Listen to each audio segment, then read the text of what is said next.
And welcome back to the channel. और आज हम कर रहे हैं मैक्रो इकोनॉमिक्स का गवर्नमेंट बजट चैप्टर, जो कि आप लोग को बहुत ज्यादा डिफिकल्ट लगता होगा, but it is the easiest chapter पूरी बुक में। पूरी बुक में सबसे इजीएस्ट चैप्टर जो है वो गवर्नमेंट बजट है, क्योंकि इसमें कुछ है ही नहीं। गवर्नमेंट बजट का मतलब क्या होता है आप लोगों को पता होगा कि अभी बस बजट आने वाला है, फरवरी में एक बजट आ जाएगा। तो बजट का बेसिकली मतलब क्या होता है, नॉर्मली भी क्या मतलब होता है, जैसे कि हमें कोई चीज परचेज करनी होगी तो हम उसके लिए एक बजट प्रिपेयर करते हैं कि हमारी तो यही एक बजट है कि हमें इतने पैसे के अंदर अंदर ये चीज खरीदनी है, ठीक है। तो ऐसे ही गवर्नमेंट का बजट होता है, क्योंकि अब हम मैक्रो लेवल पे बात कर रहे हैं, which means we are talking about the whole economy, ठीक है। पूरी इकोनॉमी एज अ होल की बात कर रहे हैं, तो गवर्नमेंट को देखनी है पूरी इंडियन इकोनॉमी। तो गवर्नमेंट को पूरा बजट में बताना पड़ता है कि यहाँ पे हम कितना खर्च करेंगे और यहाँ से हमें कितना पैसा आएगा, ठीक है। इकोनॉमी में हम कितना खर्च करने वाले हैं इस साल और कितना पैसा हमें मिलने वाला है, बट वो मिलने वाला है और वो खर्च करने वाले हैं। तो यहाँ पे इनको कुछ मालूम नहीं होता है कि बेसिकली कितना हमें मिलेगा और कितना खर्च होगा। तो ये सब पूरा एस्टिमेट्स होते हैं। क्या होते हैं? एस्टिमेट्स। एस्टिमेट्स का मतलब होता है अनुमानित, ठीक है। ये सिर्फ एस्टिमेशन लगाते हैं।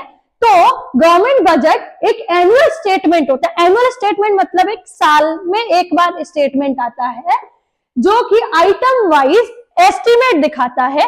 आइटम वाइज एस्टिमेट का मतलब है कि गवर्नमेंट को कितनी कितनी चीजों पे खर्च करना है और कितना कितना लगभग खर्च हो जाएगा of receipt and payment made during the year, कि जो भी रिसिप्ट आने वाली है गवर्नमेंट की, जो भी पेमेंट्स होने वाले हैं गवर्नमेंट के एक साल के अंदर अंदर, उसका एस्टिमेशन लिखते हैं आइटम वाइज के। इस आइटम पे एजुकेशन पे इतना खर्चा करना है, हेल्थ पे इतना खर्चा करना है, इंफ्रास्ट्रक्चर पे इतना खर्चा करना है।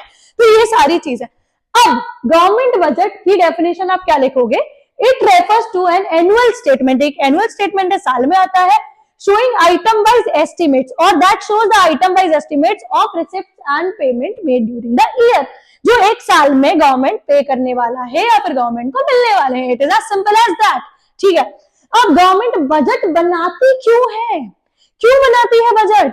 गवर्नमेंट बजट इसीलिए बनाती है ताकि आपकी इकोनॉमी स्टेबल रहे, ठीक है।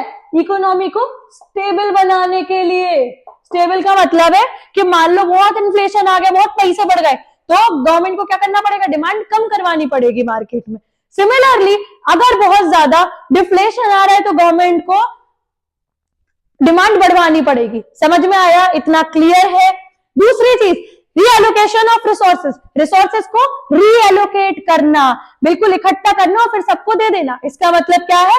टैक्सेस ज्यादा लेना अमीरों से, मतलब कि जो चीज इकोनॉमी में हार्म कर रही है, मान लो दारू सिगरेट इतनी महंगी क्यों आती है? इतनी महंगी इसीलिए आती है क्योंकि उन पे ह्यूज टैक्स इंपोज होते हैं, जो कि क्योंकि वो हार्मफुल प्रोडक्ट है, लेकिन उनका कंजम्पशन तो गवर्नमेंट रोक नहीं सकती है, तो इसीलिए उनसे हैवी टैक्सेस लेवी करती है उनके ऊपर, ठीक है। तो यहां से उनने टैक्सेस लिए और गरीबों को दे दी सब्सिडी। गरीबों को मतलब जो खादी प्रोडक्ट्स, मतलब गरीब खादी प्रोडक्ट्स नहीं, ठीक है, अलग चीज है बिल्कुल, ऑफेंड मत हो जाना।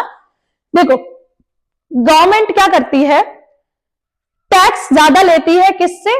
जो हार्मफुल प्रोडक्ट्स होते हैं, जो हार्मफुल कमोडिटीज होती हैं, गुड्स होते हैं, मतलब कि सिगरेट हो गई, दारू हो गई, ये सारे क्या है? हार्मफुल प्रोडक्ट्स हैं।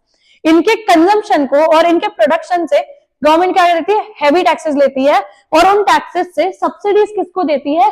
जो लोग खादी प्रोडक्ट बनाते हैं, जिन खादी प्रोडक्ट बनाने के लिए एनकरेज करती है गवर्नमेंट। समझ में आया? इतना क्लियर? इसको बोलते हैं रीएलोकेशन ऑफ रिसोर्सेज, ठीक है। कहीं से लाके कहीं पे दे देना रिसोर्सेज। क्लियर है? समझ में आया? Tax concessions and subsidies, clear है। तीसरी चीज आती है, गवर्नमेंट हेल्प करती है in reducing income inequalities and wealth.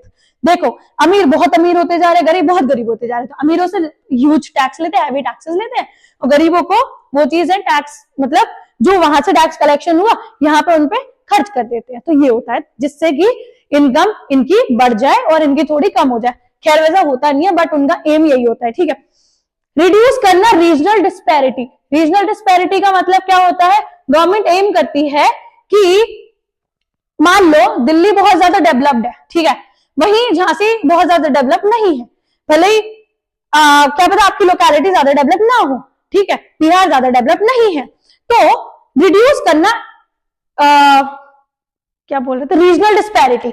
Reduce करना है रीजनल डिस्पैरिटी को, मतलब कि क्या होता है कि अगर ये एरिया बहुत ज्यादा बन गया है तो दूसरे एरिया को भी डेवलप करो, ग्रो करो। ऐसा नहीं होता है कि हमने एक ही एक एरिया डेवलप कर लिया, हम और चीजें डेवलप नहीं करेंगे। ऐसा बिल्कुल गवर्नमेंट का मानना होता है कि हम सारे रीजन्स को इक्वली डेवलप करवाएंगे। क्लियर है? तो इसलिए गवर्नमेंट बजट आता है कि हमें कहाँ का कितना खर्च करना है। ठीक है, अब आता है हमारा कंपोनेंट्स ऑफ बजट। बहुत इजी है यार, ये बहुत ज्यादा इजी है। ठीक है, इसको अगर अच्छे से पढ़ लोगे तो मजा आएगा फिर तुम लोगों को। चलो, तो अपने अब कितने टाइप्स के बजट होते हैं बेसिकली कंपोनेंट्स ऑफ बजट पढ़ने में। तो सबसे पहले होता है एक रेवेन्यू बजट, एक होता है कैपिटल बजट। रेवेन्यू बजट का मतलब होता है, देखो क्या होता है, अपन भी जब पैसे अपन को मिलते हैं, मान लो कहीं से पैसे मिल रहे हैं, ठीक है, एक तो हम मम्मी पापा पैसे दे देते हैं हमें, ठीक है, फ्री फंड का पैसा मिल रहा है हमें, ठीक है, क्या मिल रहा है? फ्री फंड का पैसा। हमें कोई मतलब नहीं, हमें कोई भी उसके लिए मेहनत नहीं करनी है, ठीक है, हमें फालतू का पैसा मिलना है ऐश करने के लिए, मजे करने के लिए, मोमोज वगैरह खाने के लिए, ठीक है, फालतू खर्च करने के लिए। एक पैसा मिलता है जब हम किसी दोस्त से मांग लेते हैं, दोस्त से मांगा, पैसे मिले, but that comes with an obligation to pay that money back.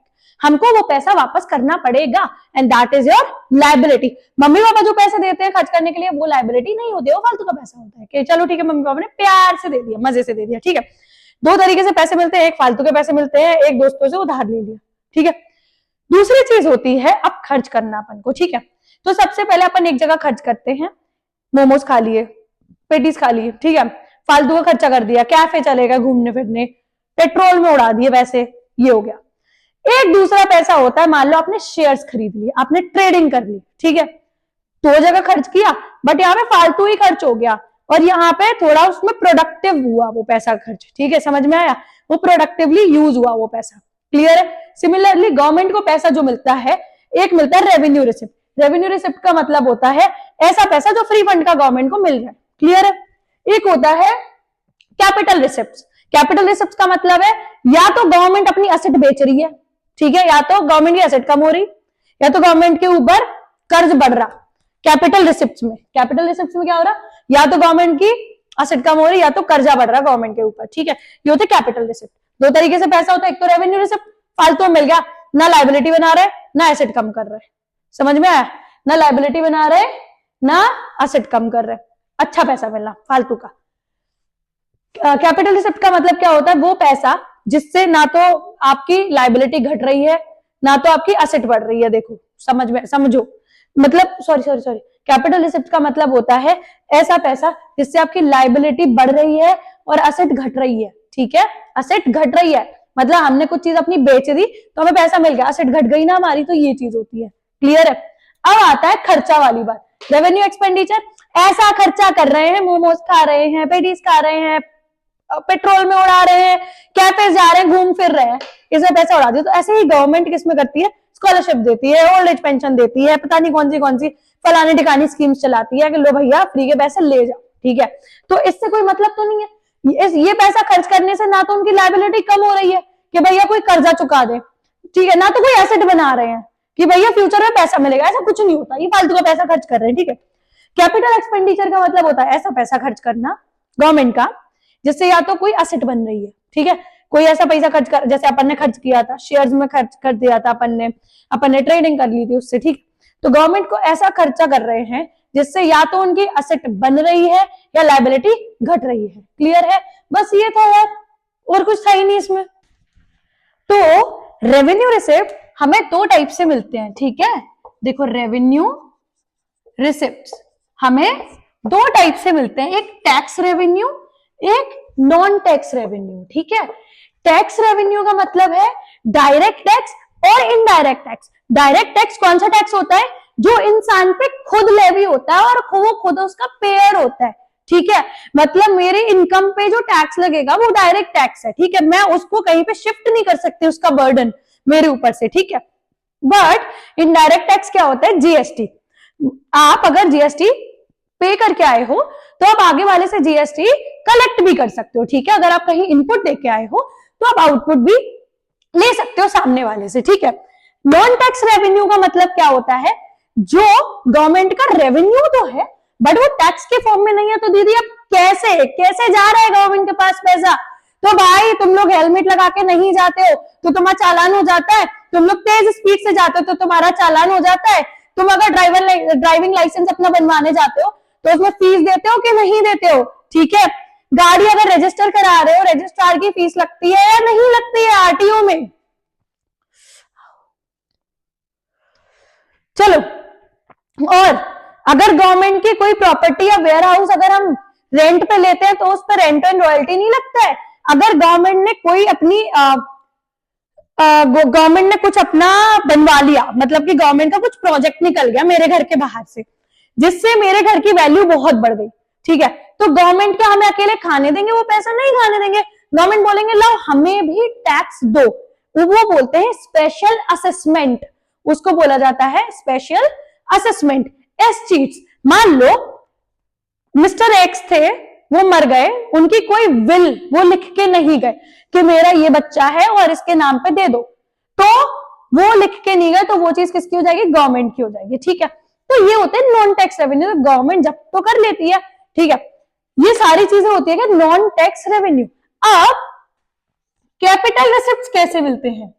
Capital receipts कैसे आती है? देखो, या तो गवर्नमेंट बोरो कर ले कहीं से, ठीक है, या तो गवर्नमेंट डिसइन्वेस्ट कर दे, या तो रिकवर हो जाए लोन्स, रिकवरी ऑफ लोन्स, या तो लोन्स रिकवर हो जाए। देखो, पहली चीज बोरो कर लो, बोरो करोगे तो लायबिलिटी बढ़ रही है, हमारा कर्जा बढ़ेगा। दूसरी चीज डिसइन्वेस्टमेंट, डिसइन्वेस्टमेंट मतलब कि गवर्नमेंट की कोई चीज थी, गवर्नमेंट ने अपना पैसा उसमें से निकाल लिया, तो गवर्नमेंट की एसेट कम हो गई, गवर्नमेंट ने डिसइन्वेस्ट कर दिया। रिकवरी ऑफ लोन, गवर्नमेंट ने किसी को लोन दिए हुए थे, मतलब कि गवर्नमेंट ने किसी को लोन दिए हुए थे, तो अब वो क्या था? गवर्नमेंट का डेटर था, और डेटर क्या होता है? एसेट्स होती है, लेकिन गवर्नमेंट के लोन रिकवर हो गए, मतलब कि पैसा मिल गया गवर्नमेंट को, तो गवर्नमेंट की एसेट्स क्या हो गई? कम हो गई। समझ में? ऐसा पैसा मिलना जिससे या तो गवर्नमेंट की एसेट कम हो जाए या लायबिलिटी बढ़ जाए, उसको बोलते हैं कैपिटल रिसिप्ट। समझ में आया? रेवेन्यू एक्सपेंडिचर तो वो होता है जो फालतू के खर्चे गवर्नमेंट कर रहे हैं, मतलब कि स्कॉलरशिप्स वगैरह पे कर रहे हैं, तो ये सारे होते हैं ऐसा एक्सपेंडिचर, ऐसा खर्चा करना जिससे ना तो कोई एसेट बन रही है ना तो लायबिलिटी घट रही है, ठीक है। और कैपिटल एक्सपेंडिचर का मतलब होता है कि ऐसा खर्चा करना या तो जिससे लोन फुलफिल हो रहे हैं, लोन रीपे हो रहे हैं, ठीक है, एसेट कोई बन रही है, कोई एसेट क्रिएट हो रही है, ऐसा खर्चा करना, तो वो होता है क्या? रेवेन्यू बजट एक्सपेंडिचर, ठीक है। अब आते हैं हमारे डेफिसिट मेजर्स, तो एक होता है रेवेन्यू डेफिसिट, एक होता है फिस्कल डेफिसिट, ये बहुत इंपॉर्टेंट टॉपिक है, और एक होता है प्राइमरी डेफिसिट, ठीक है, सबसे इंपॉर्टेंट टॉपिक है। अब डेफिसिट, दीदी डेफिसिट क्या होता है? देखो, मान लो हमारे पास 10 रुपए, हमने 20 रुपए खर्च कर दिए, 10 रुपए थे, 20 रुपए खर्च कर दिए, बोला भाई तुम दे दो, कल हम तुम्हें दे देंगे, ठीक है, तो वो डेफिसिट हो गया ना, वो कर्जा नहीं हो गया, वो डेफिसिट है, ठीक है। मतलब कि when your expenditure exceeds your revenue, समझ में आया? जब आपका खर्चा ज्यादा हो जाता है और उतने आपके पास रेवेन्यू नहीं होता है, उसको बोलते हैं क्या? उसको बोला जाता है डेफिसिट। डेफिसिट मतलब कमी हो जाना, क्लियर है? तो रेवेन्यू डेफिसिट का मतलब होता है revenue expenditure minus revenue receipts. Revenue expenditure ज्यादा हो जाता है, रेवेन्यू रिसिप्ट्स कम हो जाती हैं, तो क्या हो जाता है? मतलब कि फालतू का खर्चा गवर्नमेंट का ज्यादा हो रहा है और इतने पैसे गवर्नमेंट के पास आ नहीं रहे फालतू के, ठीक है, तो हो जाएगा रेवेन्यू डेफिसिट। अब ये क्या शो करता है? ये शो करता है कि हमारी गवर्नमेंट कितनी इनेबल है, ठीक है। It shows that the government is कितनी इनेबल कि वो अपना डे टू डे का रिकरिंग खर्चा नहीं कर पा रही है। मानो किसी को देखे होंगे बहुत सारे लोग आपके आसपास कि मान लो किसी को विरासत में पैसा मिला है, रेवेन्यू रिसिप्ट, ठीक है, लेकिन वो उससे भी दुगनी तेजी में वो खर्च कर रहा है, रेवेन्यू एक्सपेंडिचर। कमी होगी कि नहीं होगी? कर्जे में वो आदमी पड़ेगा कि नहीं पड़ेगा? वो होता है रेवेन्यू डेफिसिट। समझ में आया? अब ये क्या दिखाता है कि वो आदमी कितना इनेबल है कि वो अपना हाथ पैर नहीं चला रहा है, फालतू के मतलब फालतू के पैसे से फालतू अपनी अय्याशियां कर रहे हैं। तो ऐसे ही गवर्नमेंट क्या दिखाते हैं रेवेन्यू डेफिसिट कि गवर्नमेंट कितनी इनेबल है to meet its recurring expenditure, ठीक है। दूसरी चीज क्या दिखाती है कि गवर्नमेंट के पास पैसे नहीं है, इसीलिए गवर्नमेंट बोरोइंग करता है to meet its recurring expenditure. समझ में आया? अब इसको सही कैसे कर सकते हैं ब्रो? इसको सही कैसे कर सकते हैं? या तो गवर्नमेंट अपना रेवेन्यू बढ़ा दे, रेवेन्यू के सोर्सेस बढ़ा दे, ठीक है, कि यहां से पैसा मिलता था तो और मिलने लग जाए, या तो अपना खर्चा कम कर दे। समझ में आया? या तो अपना खर्चा कम कर दे। क्लियर है? समझ में आया इतना? अब आता है हमारा फिस्कल डेफिसिट। तो फिस्कल डेफिसिट क्या दिखाता है? टोटल एक्सपेंडिचर, पूरा टोटल खर्चा, मतलब कि रेवेन्यू एक्सपेंडिचर भी, कैपिटल एक्सपेंडिचर भी, minus total receipt, but excluding borrowing. इसमें बोरोइंग हम इंक्लूड नहीं करेंगे, क्योंकि डेफिसिट कितना भी आ जाएगा हमारा, फिर हम बोरोइंग कर करके वो डेफिसिट को तो कवर कर लेंगे। समझ में आया? ये हमारा कमी है, इस कमी में हम बोरोइंग इंक्लूड नहीं करेंगे। अगर हमने बोरोइंग गलती से इंक्लूड कर दी तो हमारा डेफिसिट कैसे निकलेगा? समझ में आया? तो total expenditure minus total receipts excluding borrowing. तो फिस्कल डेफिसिट क्या दिखाता है कि तुम्हारी बोरोइंग कितनी है। समझ में आया? तो इसका देखो इंप्लीकेशन, देखो इसके क्या होते हैं भाई, कि ये दिखाता है कि आप कितने डेट ट्रैप में फंस रहे हो और फंसते जाओगे। डेट ट्रैप मतलब कि एक बोरोइंग पूरी करने के लिए दूसरी बोरोइंग लोगे। समझ में आया? एक डेफिसिट को कवर करने के लिए फिर कितनी बोरोइंग लेनी पड़ेगी, तो ये होता है डेट ट्रैप। ठीक है, डेट ट्रैप का मतलब है कि फंसते जाना। इससे क्या होगा? फॉरेन डिपेंडेंस ज्यादा हो जाएगा। फॉरेन डिपेंडेंस का मतलब है अब अपनी कंट्री में तो पैसा है नहीं, तो अपन बाहरी देश से पैसा लेंगे। ठीक है, जिससे कि तीसरा पॉइंट आता है hampers the future growth of the country. Future growth खत्म हो जाएगी। ठीक है, फ्यूचर ग्रोथ क्या होगी? बहुत ज्यादा खराब हो जाएगी, और उससे इन्फ्लेशन भी आएगा, चीजों के प्राइसेस बहुत ज्यादा बढ़ जाएंगे अगर फिस्कल डेफिसिट हुआ तो। क्लियर है? समझ में आया? नहीं आया तो प्लीज कमेंट कर देना, मैं दोबारा से पढ़ा दूंगी, बट ये बहुत इंपॉर्टेंट है।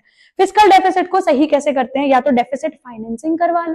डेफिसिट फाइनेंसिंग का मतलब होता है कि न्यू करेंसी नोट्स को प्रिंट कर दो। ठीक है, न्यू करेंसी नोट्स को प्रिंट कर दो, या तो बोरोइंग कर लो। बोरोइंग कर लोगे फिर कवर हो जाएगा, बट फिर बोरोइंग करनी पड़ेगी, प्रॉब्लम है। ठीक है, अब आता है प्राइमरी डेफिसिट। तो primary deficit is the root cause for fiscal deficit. अगर प्राइमरी डेफिसिट नहीं होगा तो फिस्कल डेफिसिट भी नहीं होगा। ठीक है, तो प्राइमरी डेफिसिट का फॉर्मूला होता है fiscal deficit of current year minus interest payment on previous year की बोरोइंग्स। समझो, fiscal deficit of current year, इस साल का फिस्कल डेफिसिट कितना है, बेसिकली इन शॉर्ट इस साल की बोरोइंग कितनी है, माइनस इंटरेस्ट पेमेंट, ब्याज पे कर रहे हैं पिछले साल की बोरोइंग पे। समझो, जब भी आप कहीं से भी पैसा लेते हो तो वो पैसा सिर्फ ऐसे नहीं आ जाता है आपके पास, आपके साथ उस पैसे के साथ साथ उसका ब्याज, छोटा भाई भी पीछे पीछे चल के आता है और बोलता है हमें पे करो, और उसको पे करने के लिए फिर तुम दोबारा से क्या लेते हो? बोरोइंग करते हो, और यही चक्कर होता है। ठीक है, जो प्राइमरी डेफिसिट बनता है, प्राइमरी डेफिसिट फिस्कल डेफिसिट बनता है। समझ में आया? क्लियर है? प्राइमरी डेफिसिट क्या होता है कि आप पिछले साल की बोरोइंग पे इंटरेस्ट पे कर रहे हो। समझो, इस साल लोन लेके बोरो करके, गलत है ना? ये चीज होती है। बस ये 3 डेफिसिट थे, इतना बहुत अच्छे से पढ़ लेना। एक वीडियो में हमें एक चैप्टर पूरा कंप्लीट कर देते हैं, तो बहुत अच्छे से पढ़ाई करो और कमेंट कर देना, जो भी नहीं समझ में आएगा मैं दोबारा समझा दूंगी। Bye bye. सब्सक्राइब करे ना बिल्कुल मत जाना, अपने दोस्तों को भी शेयर कर दो, और मेरे से डाउट पूछ लेना, इंस्टाग्राम पे पूछ लेना, कमेंट कर देना, कहीं पे भी कुछ भी कर देना। I am very active on social media, तो बस पूछ लेना। और बाय बाय, अच्छे से पढ़ाई करो, और मैं स्ट्रैटेजीज वगैरह सारी डाल दूंगी बहुत जल्द, तो वो भी देख लेना कि कैसे क्या हमें पेपर लिखना है, और मजे करो बस।